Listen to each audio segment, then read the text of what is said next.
Now we are going to see the properties of stationary waves.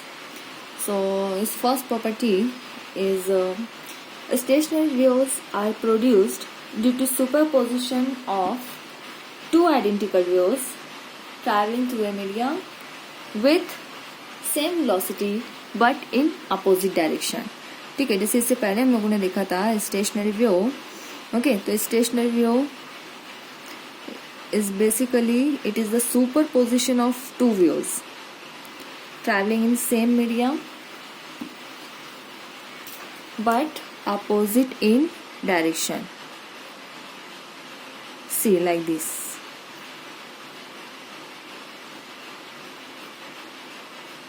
And if you are talking about the direction, so this will be the direction of wave. One is going in, okay, in positive direction, another one is negative direction. So basically stationary waves are nothing but it is the superposition of two waves, okay, such that the waves are traveling in opposite direction to each other but with the same speed and in a same medium. So this type of waves are called as stationary waves. First of all this.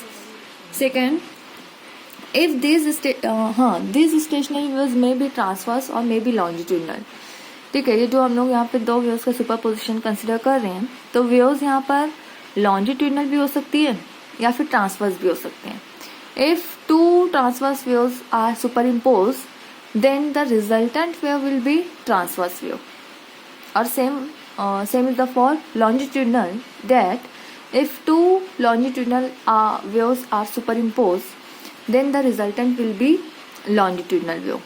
Okay, so this will be the second property. Now third, the point of minimum amplitude. Okay, the points at which amplitude will be minimum, these points are called as nodes. ठीक है, और ये तो हम लोग इससे पहले भी देखें, ये जो पॉइंट जहाँ पर एम्पलीट्यूड मिनिमम होगा, these points are called as node. ठीक है, तो ये पॉइंट हमारा नोड रहेगा. This is also node. Okay, it is node, ये भी नोड रहेगा. So the point of minimum amplitude is called as nodes and the distance between two consecutive node is lambda by 2. ठीक है, distance between two consecutive nodes, मतलब अगर एक node ये consider कर रहे हैं, दूसरा नोड अगर हम लोग ये कंसिडर कर रहे हैं, then the distance between two nodes will be lambda by 2. Okay, so distance between two node will be lambda by 2. And there are some points which have the maximum amplitude. So suppose this point, okay, it has maximum amplitude. देखो ये वाला point. So there are some points which oscillates with maximum amplitudes. These points are called as antinode. This is called as antinode. Okay, so this point is antinode. This is also antinode, antinode, antinode. So ये जितने भी ये सारे points हैं जो कि maximum amplitude से vibrate हो रहे हैं, ऑसिलेट हो रहे हैं, these points are called as antinode. And the distance between two consecutive antinode is also equal to lambda by 2. So this is distance. ठीक है, दो सक्सेसिव या कॉन्सिक्यूटिव एंटीनोड के बीच का डिस्टेंस भी कितना होगा, that is also equal to lambda by 2. So remember, distance between two node is lambda by 2 and distance between two antinode is also lambda by 2. Okay, and next the distance between, ठीक है, अगला point अगर हम लोग देखेंगे, so the distance between consecutive node and antinode, distance between consecutive node and antinode will be lambda by 4. ठीक है, एक नोड, सपोज ये वाला नोड और इसके बाजू का हम लोग अगर ये एंटी नोड कंसिडर कर रहे हैं, so distance between this node and this anti node, it is also equal to lambda by 4. So this is equal to lambda by 4. Okay, so देखो ध्यान में रखना है, दो नोड के बीच का डिस्टेंस λ/2, दो एंटी नोड के बीच का distance that is also λ/2, but node और एंटी नोड के बीच का डिस्टेंस λ/4. ओके, ये λ/2 रहेगा. देन नेक्स्ट, हाँ, the amplitude of vibration varies periodically in space. ठीक है, मतलब यहाँ पर अगर हम लोग एम्पलीट्यूड की बात कर रहे हैं तो एम्पलीट्यूड पार्टिकल का वेरी होता है, मतलब minimum to maximum, then maximum to again minimum. Suppose first particle here, consider here, is vibrating with this amplitude. ठीक है, अगर पहला पार्टिकल अपने मेन पोजीशन से एक्सट्रीम पर जा रहा है, मतलब उसका एम्पलीट्यूड इतना रहेगा. ठीक है, उसके बाद वाला अगर नेक्स्ट हम लोग कंसिडर कर रहे हैं, ओके, नेक्स्ट पार्टिकल हम लोग यहाँ कंसिडर कर रहे हैं, तो उसका एम्पलीट्यूड तो थोड़ा सा उससे ज़्यादा रहेगा, greater amplitude as compare to the first. So अगर हम लोग यहाँ एम्पलीट्यूड की बात कर रहे हैं, so within a loop amplitude is going to vary. ठीक है, from one point to another point amplitude is going to vary periodically. ठीक है, मतलब एक पर्टिकुलर टाइम के बाद वो जो एम्पलीट्यूड की वैल्यू रहेगी that is going to repeat. Okay, and one more thing, in stationary wave there is no transfer of energy. In stationary wave there is no any transfer of energy. Transfer of energy. Why? Because it is not a traveling wave. It is a standing wave, or we can say it is a stationary wave. इसका मतलब है, देखो अगर यहाँ पर भी हम लोग एक सपोर्ट कंसिडर कर रहे हैं, रिजिड वॉल अगर हम लोग यहाँ कंसिडर कर रहे हैं, तो ये जो वेव है इतनी दूरी में बाउंडेड है. ठीक है, जो पार्टिकल्स हैं इस मीडियम के वो जस्ट अपनी जगह से ऑसिलेट हो रहे हैं, मतलब they are going to perform SHM, mean position से एक्सट्रीम पोजीशन, एक्सट्रीम पोजीशन से return back to their mean position. यहाँ पर कोई भी एनर्जी ट्रांसफर नहीं हो रही है, जबकि हम लोगों ने इससे पहले जो देखा था सुपर पोजिशन में, वहाँ पर एनर्जी ट्रांसफर हो रही थी. क्यों? क्योंकि एक पार्टिकल जब वाइब्रेट कर रहा है अपनी जगह पे, वो वापस मेन पोजीशन पर आने के बाद अगले पार्टिकल को एनर्जी ट्रांसफर करता है.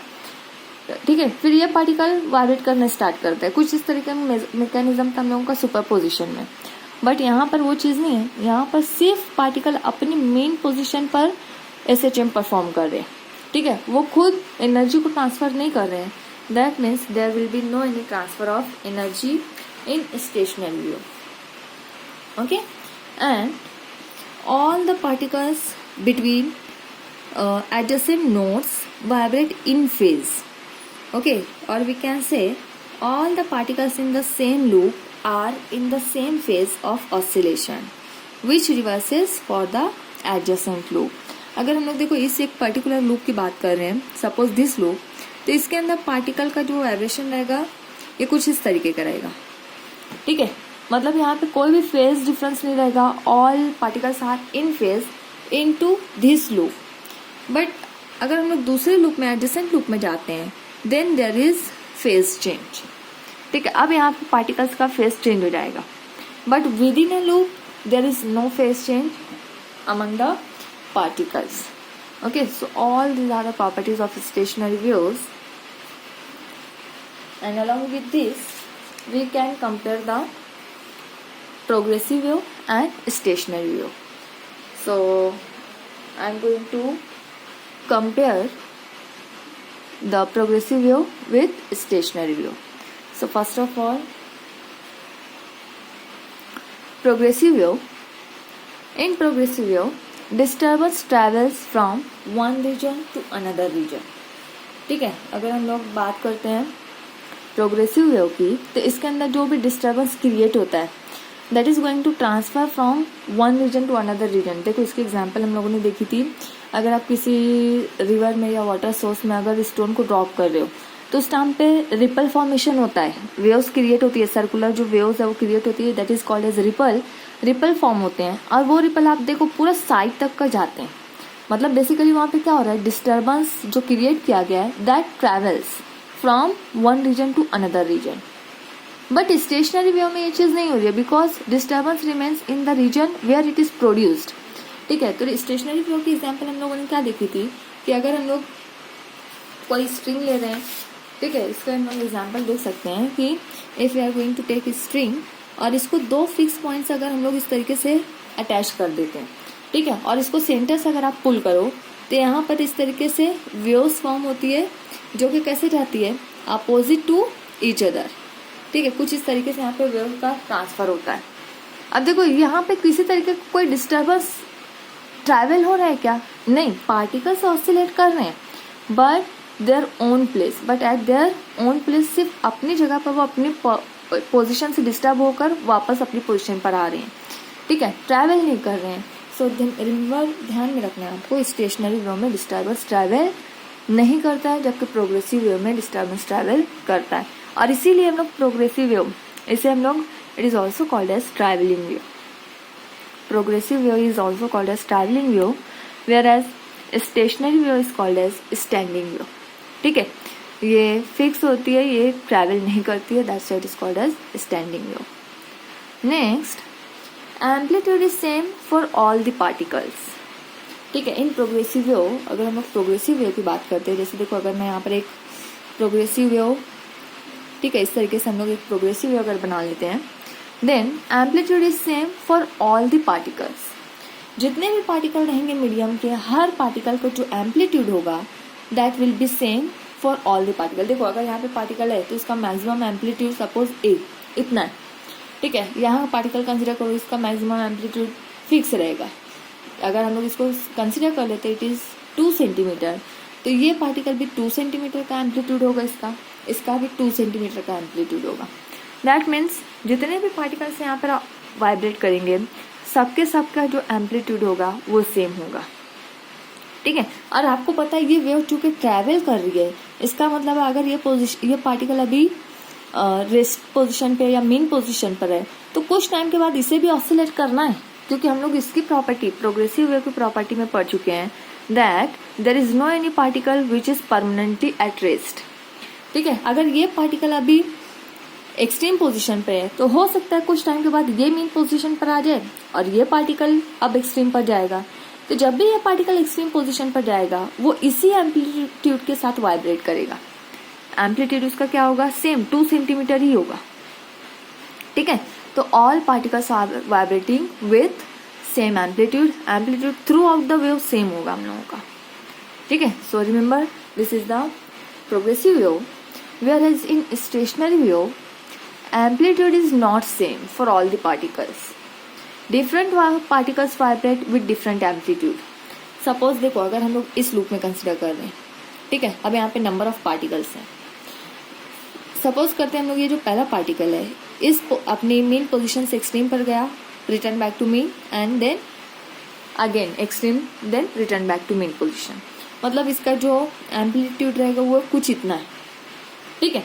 अब उसके बाद का सपोज यहाँ का मैं पार्टिकल कंसिडर कर रही हूँ, अब ये जब वाइब्रेट करेगा तो इसका देखो जो डिस्टेंस है, डिस्प्लेसमेंट है मेन पोजीशन से वो ज़्यादा है, मैक्सिमम है इसका मतलब है कि यहाँ पे जितने भी पार्टिकल्स हैं वो डिफरेंट एम्पलीट्यूड के साथ वाइब्रेट कर रहे हैं। एम्पलीट्यूड यहाँ पे क्या हो रहा है, वेरी हो रहा है।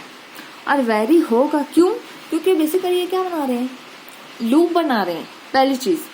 और दूसरी चीज़ क्या रहेगी कि यहाँ पर पार्टिकल मूव नहीं कर रहे हैं, ठीक है, मतलब यहाँ पे वेव मूव नहीं कर रही है, जस्ट पार्टिकल अपनी पोजीशन पे इस तरीके से ऑसिलेट कर रहे हैं, अप एंड डाउन। तो हर पार्टिकल का जो एम्पलीट्यूड होगा वो यहाँ पर डिफरेंट होता है, ओके। सो इस पॉइंट को भी आपको ध्यान में रखना है, different particles are going to vibrate with different amplitude, okay. Next, all particles are performing SHM. In progressive wave, all the particles are performing SHM. तो जैसे मैं अभी बता रही थी कि कोई भी पार्टिकल परमानेंटली रेस्ट पोजीशन पर नहीं होता है, ठीक है। अगर जैसे अभी ये पार्टिकल एक्सट्रीम पर है तो कुछ टाइम के बाद ये मेन पर आ जाएगा, मतलब ये रेस्ट पोजीशन पर आ जाएगा, ये वाला वाइब्रेट करना स्टार्ट होगा, ये एक्सट्रीम पर चला जाएगा। सो यहाँ पर हर पार्टिकल SHM परफॉर्म करता ही है, no particle will be permanently at rest. But in case of stationary waves, particles are at rest, ठीक है, ये जो नोड के पार्टिकल्स हैं जिसके बारे में हम लोगों ने पढ़ा था कि इसका एम्पलीट्यूड 0 होता है, मिनिमम एम्पलीट्यूड होता है, these particles are at rest. अब अगर एट रेस्ट पोजिशन पे, ठीक है, और हम लोगों ने अभी पढ़ा कि ये वेव ट्रैवल नहीं कर रही है, मतलब ये पार्टिकल यहाँ पर ही रहेंगे, ठीक है, वो रेस्ट पोजीशन पर ही रहेंगे।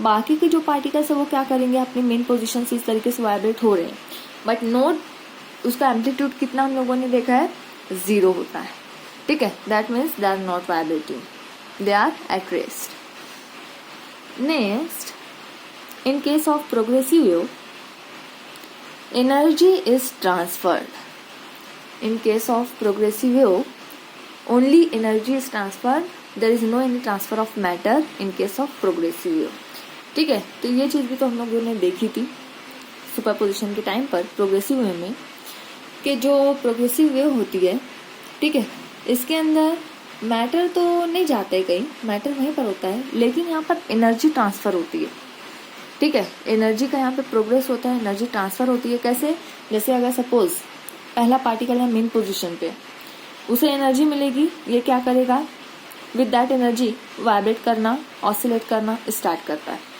ठीक है। ये ऑसिलेट करने के बाद क्या करता है, अपनी एनर्जी अगले पार्टिकल को देता है, अगला पार्टिकल अब वाइब्रेशन स्टार्ट करता है। सो कुछ इस तरीके से ये वेव जनरेट होती है और एनर्जी कैरी करते हुए ये वेव आगे की तरफ प्रोग्रेस करती है।